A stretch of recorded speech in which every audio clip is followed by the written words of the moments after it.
হাজার হাজার মুসলিম ছেলে মা বাবার সাথে কোনো সম্পর্ক না, মা বাপ চিনেও না, কি এর আব্বা। ওর বাপ মা হইল ওই মোবাইলে যাদের থেকে শিখে সাজে, ওরাই তার অভিভাবক।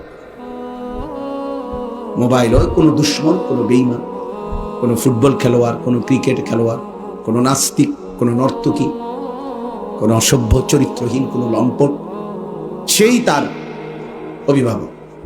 ওর পছন্দই তার পছন্দ, যার হয়তো জন্মেরও ঠিক নাই, বংশেরও ঠিক নাই।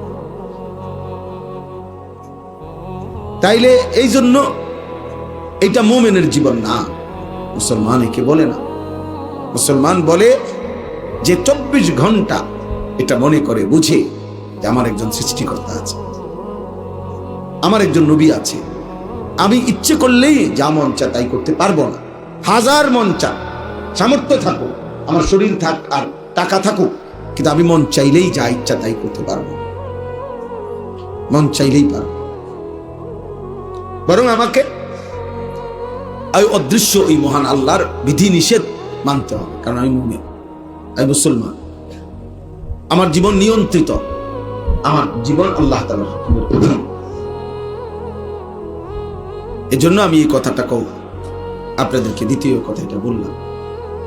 এই আমরা যে কয়জন বসছি, একজনই বোঝেন ওয়াজ মাহফিলের মাকসাদ কিন্তু এটা যে বলা আমাদের দায়িত্ব, পৌঁছানো। আসলে পরিবর্তন কে হয় বা না হয় কিনা তা আল্লাহর ফয়সালা। ঠিক কখন পরিবর্তন হবে, কোন দিন পরিবর্তন হবে, কোন কথায় পরিবর্তন হবে, এটা কার কথায় পরিবর্তন হবে, এটা আল্লাহর ফয়সালা। দাওয়াত ও তাবলীগে এর অনেক হাজার হাজার নমুনা আছে। বড় হুজুরের কথায় হয়তো বদলায় নাই, এক রিকশার ড্রাইভার, ঠেলাওয়ালা, কুলিওয়ালা, তার কথায় বড় ব্যক্তি আল্লাহর পথে চলে আসছে। হ্যাঁ, এরকম আমরা অনেক দেখছি।